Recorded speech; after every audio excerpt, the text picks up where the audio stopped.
Yoga is a synthesis of all the yogas. Only thing is, human beings have a wrong notion that they can do something about it. It's all built in. Like any good instrument, it's all built in, and as soon as the Kundalini starts, she starts working it out. And all these gadgets within us go into motion, and they create that state within us by which the Kundalini rises. Perhaps we take it for granted, Kundalini rising so much, because we do not see all that's happening within. Can you take note? He's so happy. I don't want to disturb him, but everybody is disturbed. So, rising of the Kundalini is the easiest for me. No problem.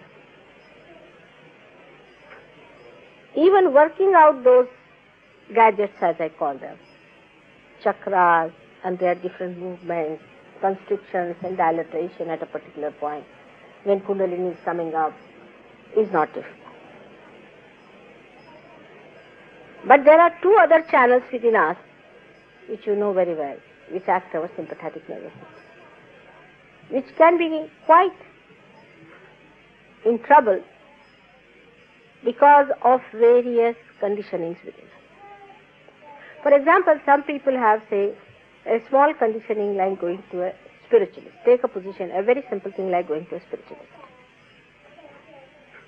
Now you ask the person, have you been to a spiritualist? Because if you find burning on the left swadhisthana and a heart catching a little, it's definite he has been to somebody like that, which is unauthorized.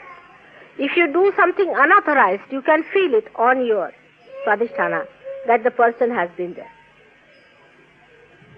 Now if we just say that he has been there to a spiritualist, you can work it out by giving the bandhan to the spiritualist whose name he might tell. Even if he doesn't tell, it can work out. It is that subtle and it works that subtle. But that much one has to say. Now the reason for all this is this, that at this stage when you are getting realization, you are human beings, the highest that the creation has created, highest. And that you have the freedom to choose the good or the bad. This choice must be made by you. If you make that willing choice, then Kundalini is the easiest thing for me or for any one of you. But if there is hesitation about it, for example, a person may say, oh, so what's wrong? I went only for one day. Anything like that, Kundalini goes back. She is a sensitive thing, extremely sensitive. Any kind of refusal to her or denial to her, she goes down. And this is something, if you understand, that we are human beings and we are the highest in the creation. We have no self-esteem, I tell you. Human beings have no self-esteem. If they had, they would not have behaved like this. The way we are torturing ourselves, torturing others, doing all kinds of nonsense. If they had that understanding of themselves, there would have been no problem, but they do not have. Only when it comes to Kundalini, then they have all their esteem. Most surprising. Then they will say, why not? What's wrong? Anything you say that time, that's the time they should be most surrendering, that's the time they'll argue. It's human nature. Otherwise they will not argue. If you ask them, will you come to the pub? Yes, why not? They'll never argue. Have you heard anybody saying that? I tell you, I dare not. Say people come to my house for a party and think my husband has to offer them drinks because they won't talk to us if we do not offer them. That's the thing. In India, I never would allow anybody to even bring any bottles in the house. But here they said English won't talk to you. If you don't have bottles in the house, how can you do it? It's not a house if there is no bottle. That's the part of the culture, the base of it. But I dare not say even once. They will say, why don't you drink? Is it not allowed in your religion? Why don't you drink? But if I say, why do you drink? Finished. I have no manners. I'm most unmannerly person going around. You see my point? You are not supposed to say these things. You are not supposed to discuss these things. But if you say some sort of a dirty joke, everybody will be very happy. There's nothing like indecency in decorum in those things. But it is indecent to say something decent.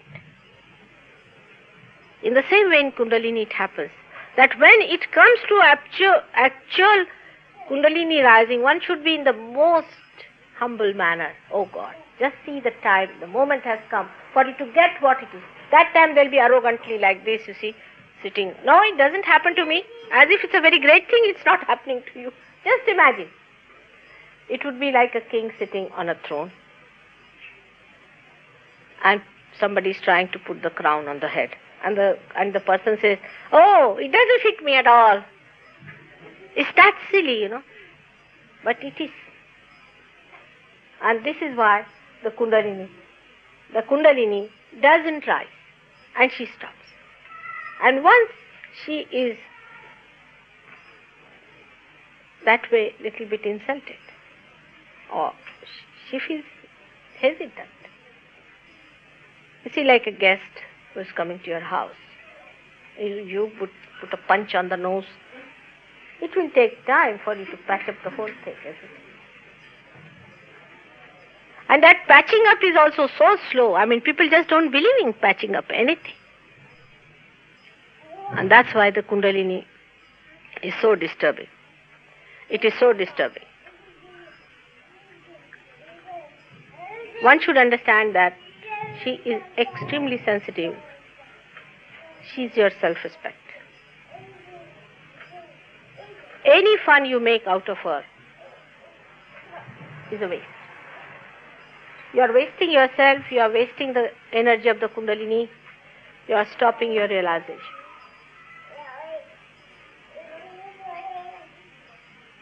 It is very important to understand that she is knowledge.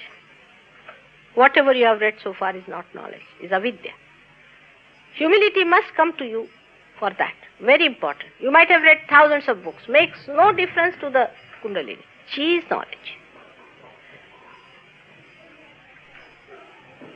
That time all your knowledge will come. Mother, I have read in this book, this is written, that is written, finished. Your realization is a very difficult thing.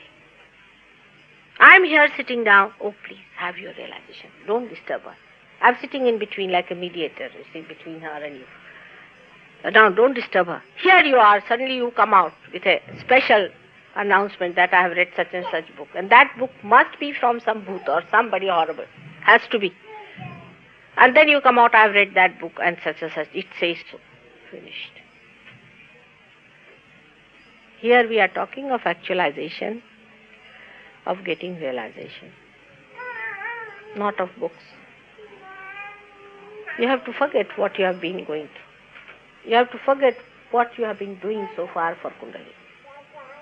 You have to forget all those things you have had so far through your gurus and this and that and all other sorts of nonsense. You have to forget all that and you have to think it's a very simple abode of your mother where you have come just to have your food. Please come and be seated and have your food. With that simplicity of heart only, the Kundalini will react. If you are a lord of some place, Kundalini will say, all right, go and be a lord. Kundalini is not bothered about it. She knows who is arrogant, she knows who is humble, she knows who wants realization. She has been recording everything what you have been doing since long, since ages, since many lives. So she knows everything. And if she even now finds the same thing, she just refuses to try. I've seen it's a common experience. If somebody doesn't get realization, he feels very proud. Oh, I'm not mesmerized. I said, this is mesmerism, is it? If through mesmerism you could cure cancer, then I think mesmerism is a good idea if it is mesmerism.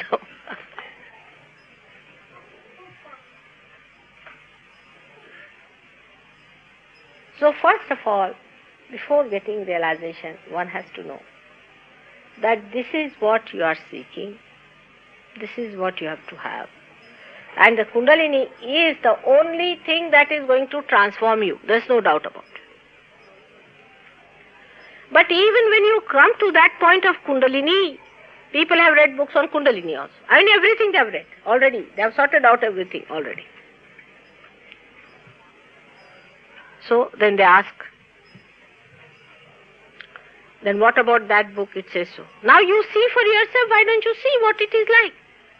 But in seeing also, you have to be humble. Those people who have come to us with humility, with innocence, have got realization very well. They have established it. They have got it at a time, some of them who were just dying. They came to me at the time they were in coma. But they have established themselves because they were truth seekers. If you have to seek the truth, you have to be truthful also. And if you are truthful, you will see that this is truthful. There is no hanky-panky in Sahaja. You cannot have. There is no befooling or anything. That's not possible. The Kundalini has to rise, she has to give you realization, she has to get you all right. No other certificate is needed. This is the main certificate you have to have. That you get your realization, you feel your vibrations, not others. Some other people can feel it. The other day we had a very unique experience, and there was a gentleman, and the Kundalini was trying to push the Sahasrara, and the whole grace was flowing on him, as if like a fountain coming out of him, and nothing was going into his being. Can you imagine? The grace just pouring onto that dumb fellow. It was all falling on all the sides, but nothing going into him. And the fellow was very proud. Oh, nothing is happening to me. He said, look at this man. The grace has to be accepted. With folded hands, one has to get it. With humility. How can we be arrogant when the grace is coming on you? Is it sensible? Is that good manners by any chance? One has to be extremely humble. That will show to the Kundalini that you want it, that you want to have it. At the smallest of points, it has been stopped. Like I would say, if a little thing goes into the eyes, you cannot see the whole sky. In the same way, a very small thing, a very, very small thing can stop the movement of the Kundalini. And that small thing, if somebody says, ask this question, please ask and get it. This is your due. You have to just to be humble. If you cannot be humble, it is not going to work out. That's something so simple. But it's difficult for people to be simple. The word humble is misunderstood in England, I think, a lot. Does humble mean no intellectual arrogance? No intellectual arrogance is a good idea, I tell you. Intellectual arrogance now. Can you open the windows, please? Windows a little bit more. That you can open. There are so many people out here. That's a good idea. Now, let's see intellectuals. Oh God, I've had enough of that. Even the name gives you heat, I tell you. Now, let's see the intellectuals, the rationality. Rationality has led us where? Just think over it. Rationality is nothing but your brain's own imagination. You can rationalize everything. What's wrong? What's wrong in it? People are killing their own children. What's wrong? What's wrong? Tell me. Basically, what's wrong? I mean, they are their own children. They have produced it. They are killing it. They can produce more. What's wrong? Tomorrow you will be amazed. There will be people coming out to say that if we kill our children, you have no business to say anything. People will come and fight the law. That if they are our children, we can kill them. We have produced them. We can produce more children. What's wrong? You see, rationality can give all kinds of absurd ideas. But it is not wisdom. It is not wisdom. It's not logical. Everything has to be logical. Sahaja Yoga is absolute logic.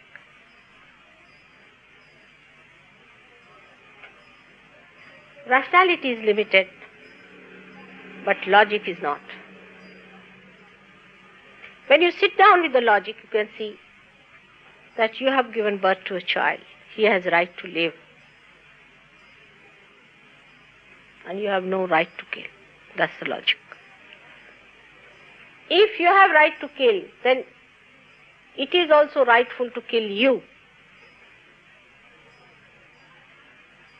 Because you are a child of somebody else. If your father kills you, is it all right? Reverse it back. That is logic.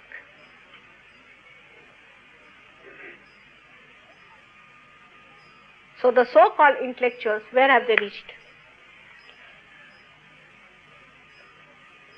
That's all nonsense. They have reached at a nonsensical point. Take any realm, say take politics.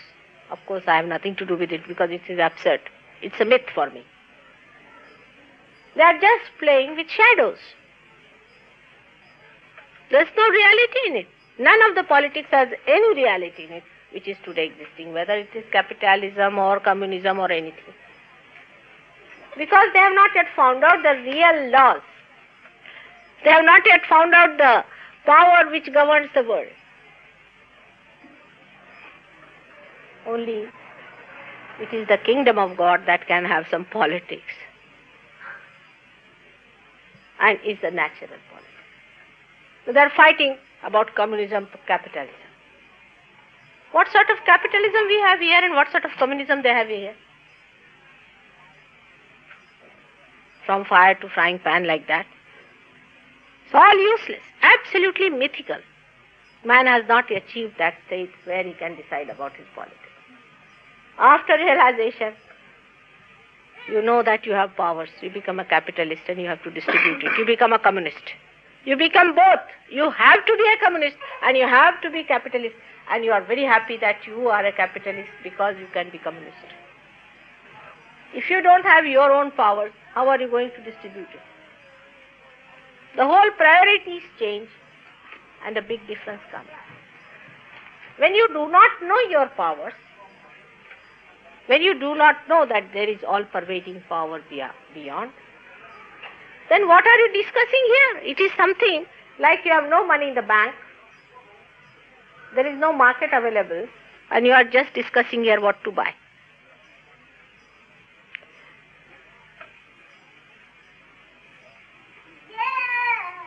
So, this intellectual business is a mythical thing. It's nothing but a myth. It's just a myth, believe me. It is nothing but a myth.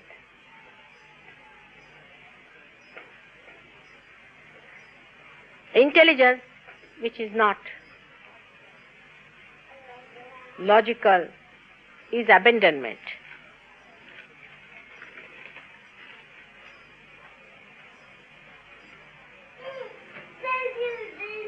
Is abandonment. You cannot have intelligence with arrogance. You cannot have. If you have it, it's not intelligence. Every intelligent man knows that he should not be arrogant. If he is really, truly intelligent. Very simple logic. If you are arrogant, others can be arrogant with you. Do you like it? No one likes.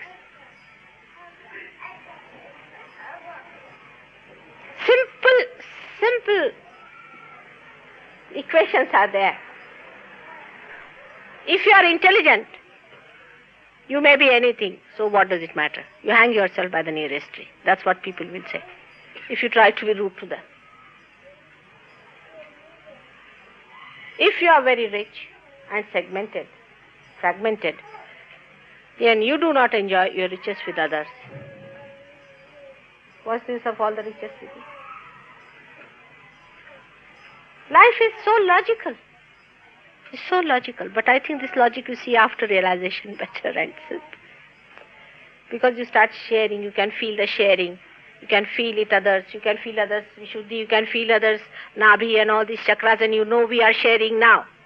So here we are, that we know that we are not separated, we are all one. But today I have to warn a little bit all of you that in Sahaja Yoga, yes, you go ahead. We have people who get into realization. It's becoming angels, really. It's the boon by which you become angels, real angels. But angels should not fall. You must have heard about an angel called Lucifer who fell down. And he became a Satan. And it's very dangerous for a Sahajogi not to be a Sahajogi after some time. He has to take a decision that I am going to be a righteous person, a good person, and a good Sahajogi. He cannot be a policeman and a thief. He cannot do it. You think of a policeman becoming a thief, what happens? He is punished doubly. It is just like that. A policeman cannot become a thief. In the same way, a Sahajogi has to rise. If he does not, it's a very dangerous thing, and I would warn you that you will go out of circulation. You just get out of circulation from Sahaja Yoga. Absolutely out of circulation. I think it's hot for the baby. Take the baby out for a while, alright? It's very hot. Yes, take it. It's very hot. Please open the doors and windows.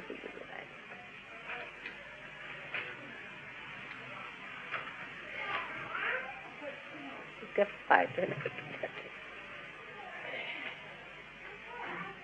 So one has to understand that in Sahaja Yoga you have to grow. All of you must grow. Allow your growth to take place. Do not hinder it. The more you will grow, the more enjoyable it will be. But as we are human beings, have coming out of some sort of a falsehood into the truth, reality, we have to hold on to the reality much more than to the falsehood. But still, if there is clinging, please try to shed them off. Throw them out. Do not cling on to that. The growth has to take place. Now the greatest calamity of our London, England Sahajogis, we should see that. Because I know Indian Sahajogis as they are. They have their own problems, but we have one. And that's his inertia. Inertia is our problem. The whole country is set up with it. The inertia. It's a very serious problem for Sahaja Yoga. And I would tell you, I've been to Europe, I've been to Portugal, I've been to India, of course you know very well, and also Australia. Inertia is maximum in England.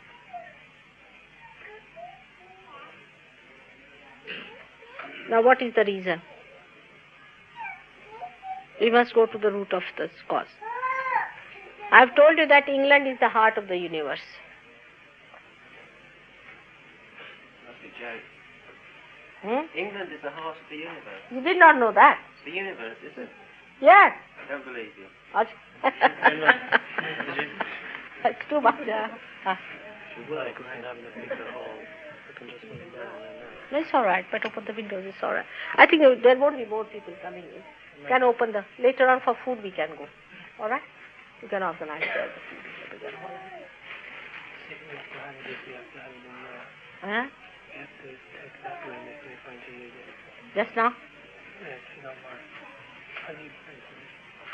Here it will be difficult to give food and all that. So in 5 minutes we'll move. Alright? Within 5 minutes we'll have to go to another room because there's a bigger room available. He said, open the windows and all that, so I'll come. Now about this heart I will tell you downstairs. I think if you can move down. There it would be better because it's very hot here, and there's the food also is to be organized in that room. So it's better to go now than to go later. All right? Go and find your seats. I'll be just there.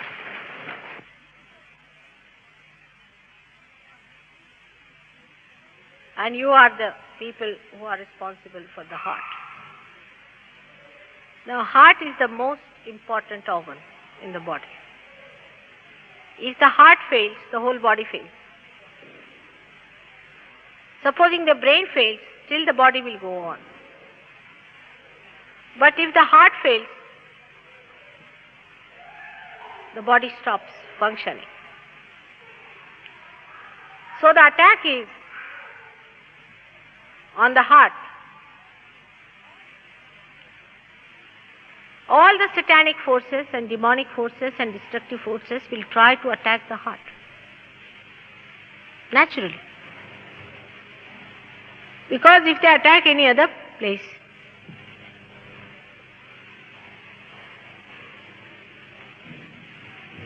then the body will be still functioning. So first they will try all their methods to attack the heart. I am saying this because today there are at least 80% Sahajogis sitting here. That they should understand their responsibility.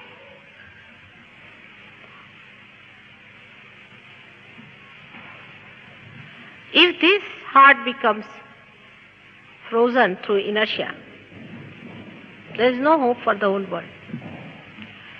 And neither for the universe.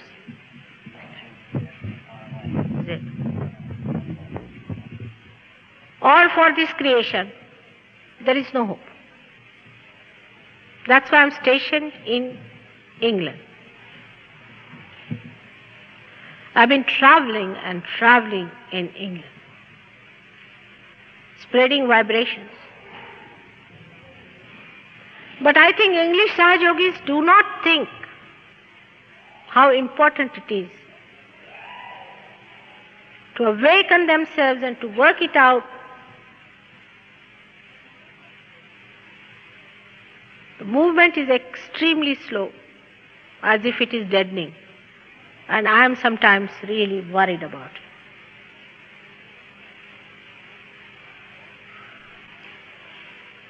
We have to see now how these negative forces work in us.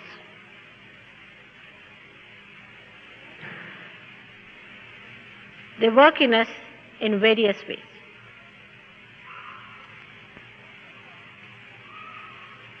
First of all,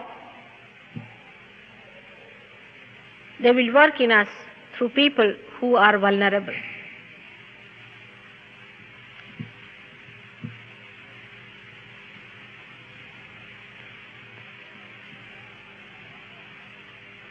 We have people among us who are weak Sahajogis.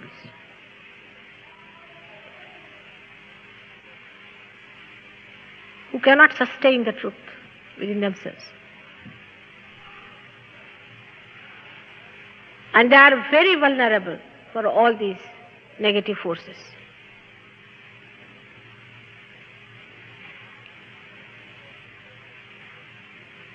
These negative forces work through them.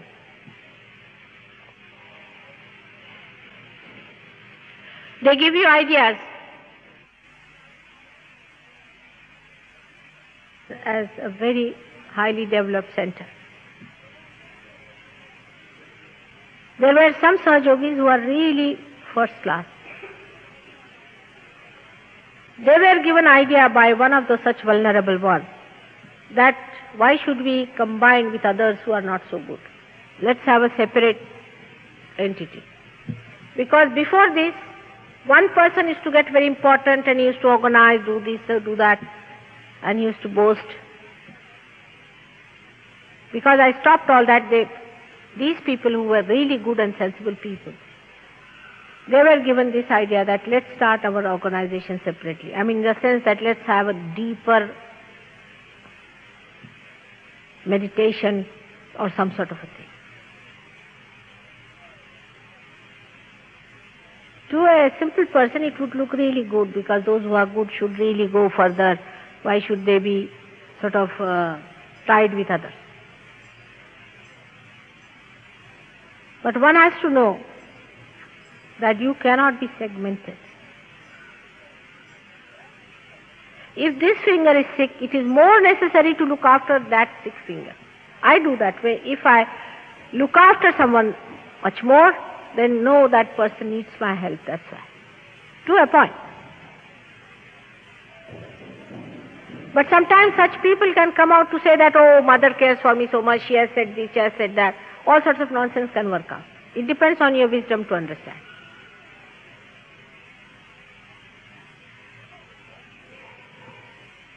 Now, when these people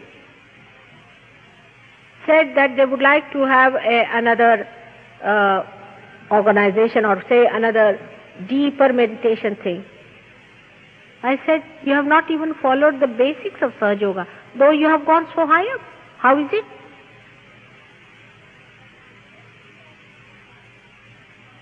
Everyone is a part of one whole. And we have to articulate through them this divine life. Nobody is to be condemned or discredited and put down. Everyone is important. If somebody is so sick that he should be taken out, he goes out of circulation automatically. It is managed that way. You have seen so many people have gone out of circulation. Then it is their lookout. But you don't worry about these things. You have to only worry how much one you are with others. If one person says, I am higher than others, then know that his fall is imminent.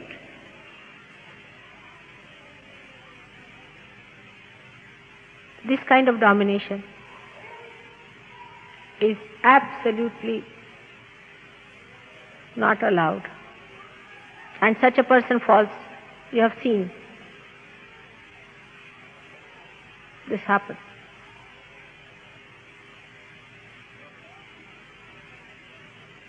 So no fragmentation is to be thought of. Everybody has to grow. In a tree, every bit is important. In a body, every part is important. Even if there is the slightest pain in one of the fingers, the whole body looks after it. Does it cut out the finger because it is painful? Or does anything in the body thinks that that is so important? Even heart. That feeling itself is taking you away from the whole. Try to find your wholesomeness among your brothers and sisters. Try to patch up. Love each other. Love each other. Now, no question of my saying as yourself, because you can feel it, that they all exist within you. So that question doesn't arise. But those who try to exclude themselves and keep to themselves and just don't bother about others are not going to grow. Neither those who try to dominate others and try to sit on their heads and try to show off, they are going to fall. Why I am saying this? Because England is very important to me. And this is a very common failing among us.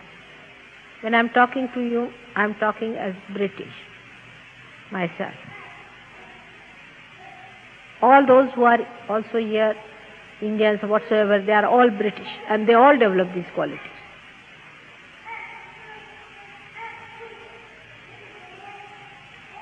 So no kind of aggressiveness will be permitted in Sahaja Yoga. Such a person will have to go out of circulation.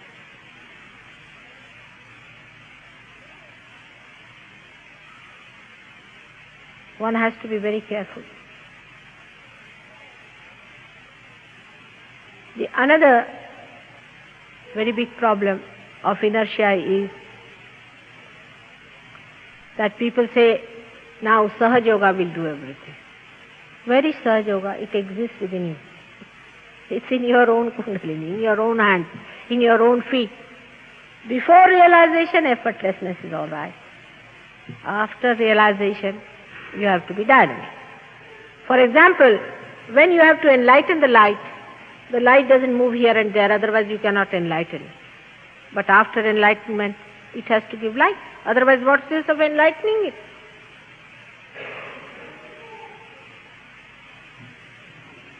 So everybody has to start moving about and trying to work out Sahaja Yoga everywhere, every place, every person that you get. Talk to them in a way that they feel convinced that you are sensible people. The other day I was telling them that I do not say that you should dress up in a way that is aggressive, but also not dress up in a way that is repulsive. Right from dressing up, you go further, the way you talk to people. Then go deeper into it. It's very easy for anybody to make out whether you are genuine or not.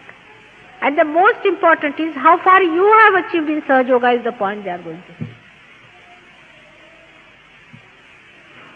Not me, they are going to see you. We all have to spread Sahaja Yoga, it is very important. And England is very important, much more than Europe or India.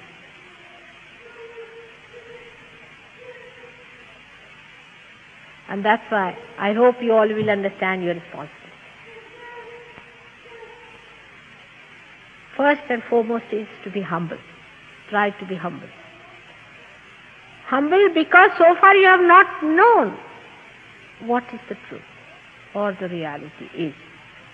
To know it, you have to be humble. Because it doesn't come to you out of arrogance. It comes through, it penetrates in you, it seeps through you if you are humble. Otherwise it does not. I am warning you, it does not. It doesn't go to arrogant people and to aggressive people. It doesn't work out in them. It only works out among humble people.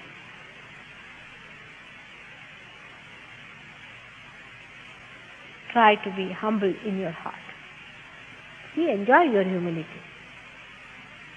You really enjoy your humility. Actually, humility gives you innocence. Humility is the only way to achieve our lost innocence. Even if you have all the powers of the world and you are humble, how beautiful you look. Any person who is in a big position and if he is humble, people write legends after such a personality. Try to develop a humble attitude towards life. Extremely humble. But with humility we confuse inertia. That's the wrong thing.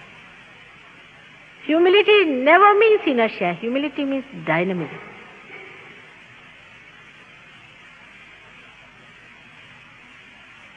And that dynamism is extremely quiet, silent and beautiful. Sahaja Yoga is a tremendous thing. It's Mahayoga. At this stage it is Mahayoga. Because it has reached its highest peak now. Never in any incarnation so many realizations were given. Krishna used to do Sahaja Yoga. He used to raise Kundalini. Rama did that. Christ did it. Buddha did it. Mahavira did it. Nobody could achieve mass realization today. It's so fortunate that I am facing so many saints. It's my great fate and great fortune that you all have got realization. You don't know, my joy has no words to express it. But let not this garden be ruined by abandonment and by foolishness. It is tender, newly blossoming, beautiful garden. Look after it with that care and gentleness.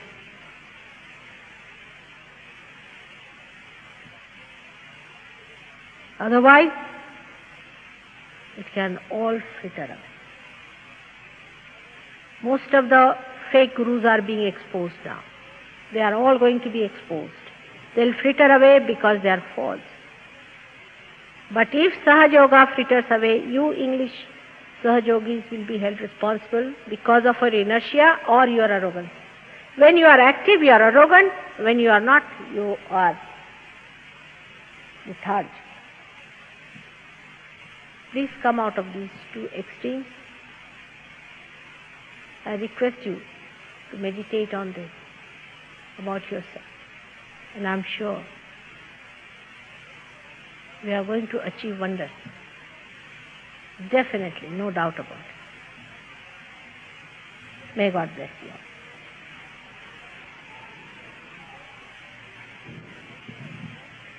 Those who have come for the first time, I would request them to come in front so that we can see them, all of them.